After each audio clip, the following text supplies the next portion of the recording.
Hello, calculus fans. So we've described how to find critical numbers. Now we need a way to test them to see if they are local minima, local maxima, or neither. And with functions of two variables, we're going to have a special category of neither.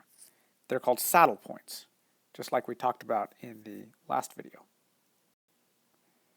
Now in Calculus 1, we discussed things like the first derivative test and the second derivative test. Now we're going to introduce a theorem.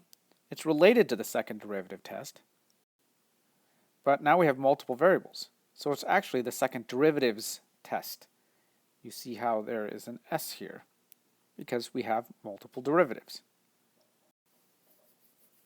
So the second derivative test says that if the second partial derivatives of f are continuous and that the first partial derivatives are 0, then if we choose d to be this expression, fxx at ab times fyy of ab minus fxy at ab, then there's four possibilities.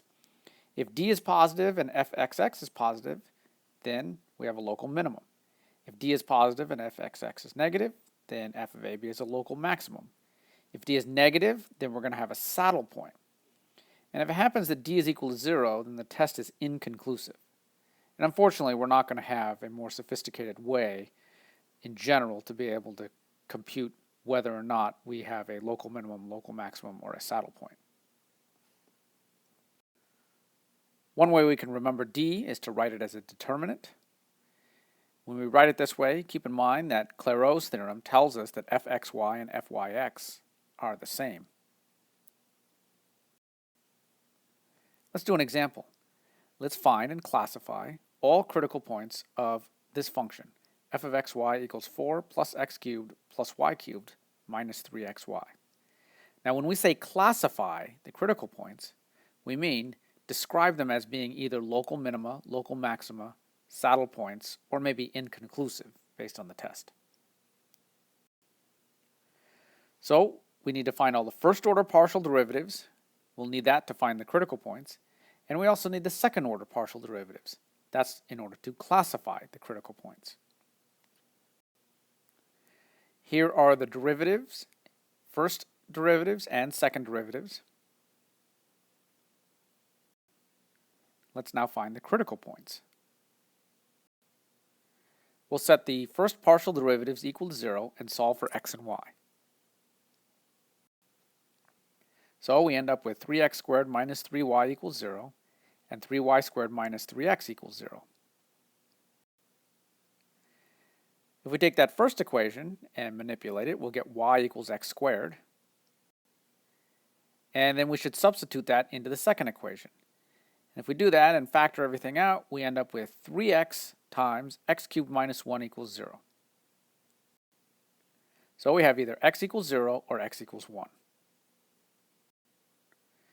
Now we'll go back and use the fact that y equals x squared to get our critical points.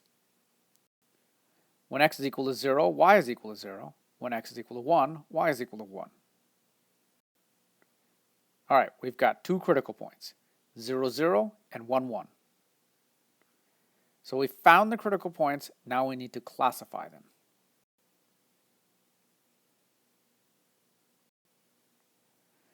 In order to classify critical numbers, we need d.